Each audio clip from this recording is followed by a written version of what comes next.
Ayan,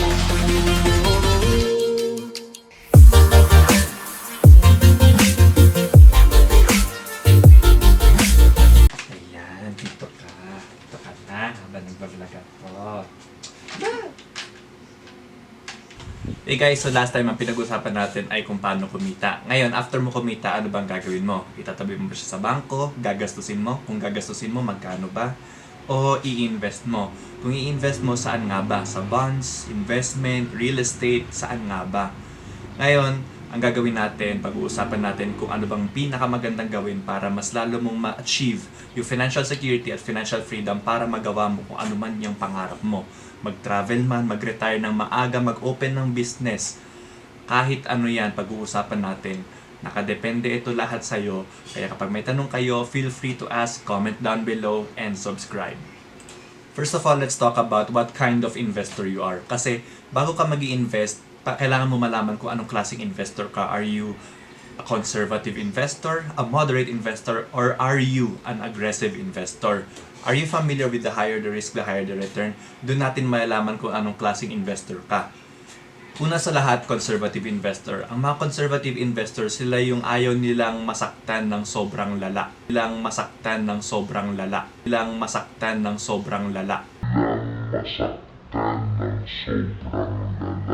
Yung tipong ganito yung price ng investment nila, hindi nila kayang ganito yung binaba ng investment nila, tapos biglang gaganito yung investment. Hindi nila kaya ganito kalaki yung fluctuation sa kanilang price ng investment.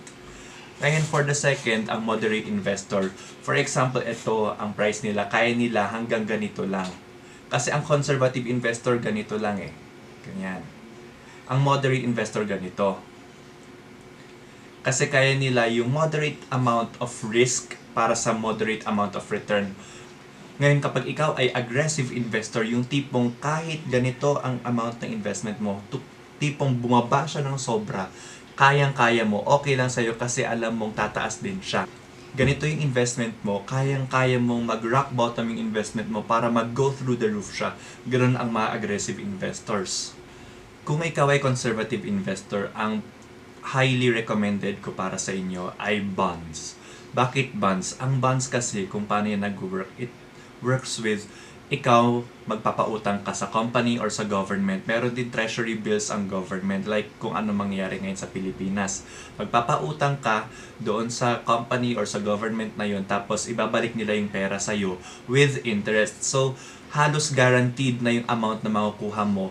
Kasi kunyari, nagbigay ka ng 1 million pesos tapos magbibigay sila sa'yo ng 5% interest.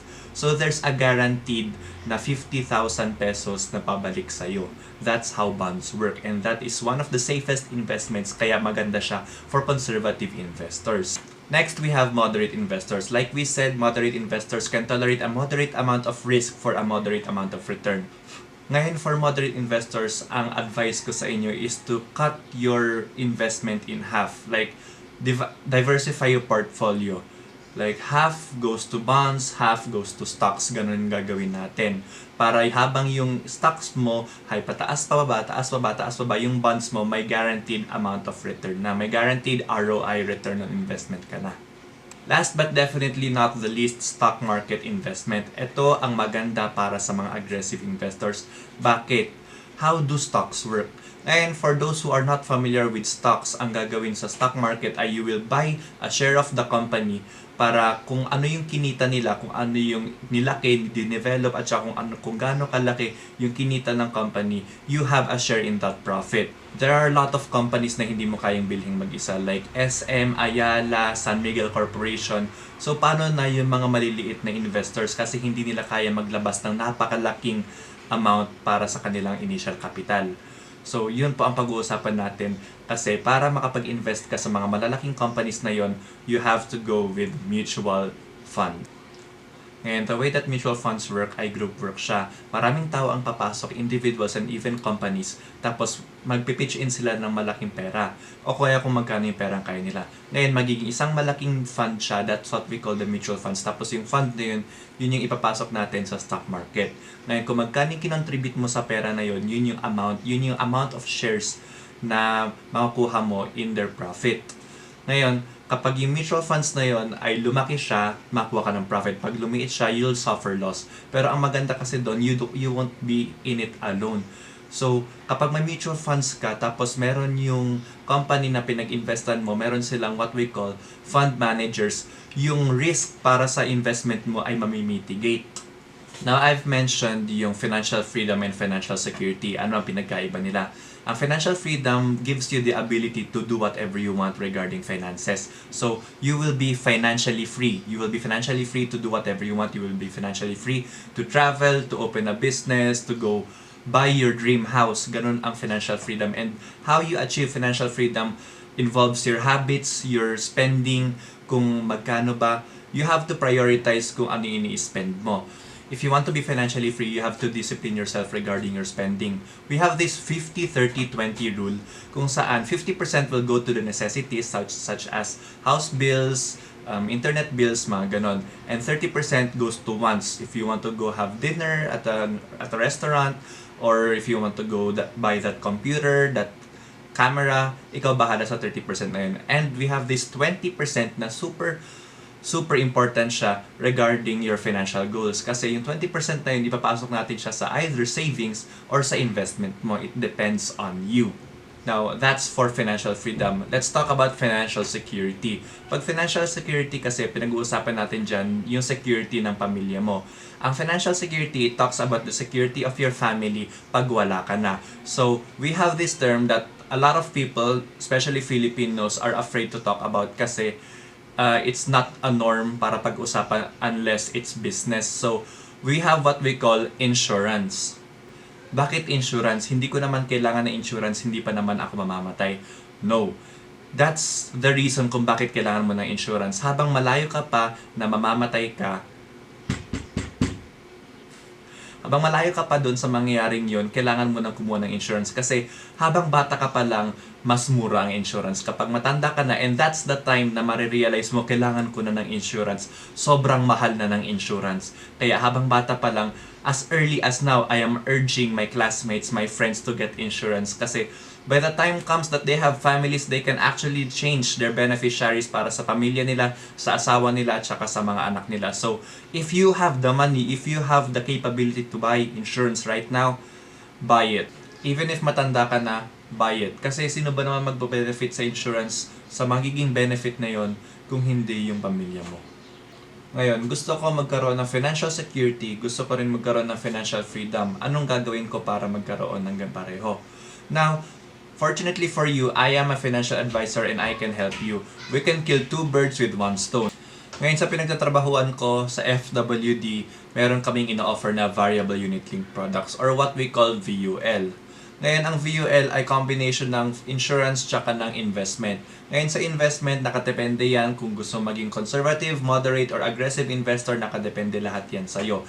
Ita-tailor fit natin lahat yan para maging okay siya sa'yo, para kung ano man yung needs, demands, at tsaka mga gusto mo, mamimit natin. Ngayon, paano ba nag-work ang VUL? Ang VUL kasi, ganito yan. Para siyang installment plan kung saan magbabayad ka monthly, quarterly, semi-annually, or annually, nakadepende sa'yo for a set term. So, para siyang time deposit account. Sa FWD, meron kaming 3 terms. 5 years, 7 years, at saka 10 years. Nakadepende yan sa'yo kung gusto mo mag-invest ng matagal, kung gusto mo mag-invest ng saglit lang. Nakadepende sa'yo kung ano yung disiplina mo sa sarili mo. Ikaw lang nakakilala sa sarili mo. I am only here to consult. Ngayon, either, bakit ganun katagal kailangan maipasok yung pera ko? Hindi ba pwedeng 1 month lang, 3 months lang? Actually, no. Kasi study finds that kapag nag-invest ka for more than 3 years, doon lang magiging halos guaranteed ang pagpasok ng pera mo. Bakit maganda mag-invest ng ganun katagal? Kasi sa VUL, ang investment doon ay nagka-compound ang interest. So, kapag kumita ka na, above doon sa kinita mo, kikita ka pa ulit. That's the power of compounding interest. Ngayon, maraming tao nag-iisip, it's better to get 1 million pesos ngayon instead of 10 centavos today, tapos magdodoble siya for the next 30 days. Well, it's not actually true. Ngayon, kapag makikita mo dito sa part na to, magpapasok ako ng video, ayan. Dito makikita mo, 10 centavos times 2 raised to 30 kasi 30 times siya magko-compound, makikita nyo ganito yung amount na lalabas. Now, will you let go of more than 1 billion pesos just because you can't wait? Syempre, hindi, diba? So, if it's just 30 days, then wait. So, kung ganun, makikita mo na ganun yung magiging kalabasan ng pera mo, you have to wait para talagang lumaki yung pera mo. If you're considering na bumili ngayon, I'd suggest you do. Kasi sobrang baba ng stock prices ngayon. I am telling you, kapag aggressive investor ka, kahit conservative, moderate investor ka, invest right now kasi sobrang baba ng stock market just because of the pandemic of coronavirus. After ng pandemic, after ng lockdown, after ng enhanced community quarantine, babalik uli yung pera na yun. So, pagpasok mo ng pera mo, lumaki na agad yung pera mo. 'Di ba? So, you just waited para matapos yung lockdown, bumalik na agad yung pera mo. Tapos, continuous na uli yan. Papasok na uli ang compounding interest. So, what are you waiting for? Get a VUL product right now. Comment down below if you have any questions. I'll put my contact details para ma-contact niyo ako. So, thank you for watching this vlog. That's all from me. Have a nice day.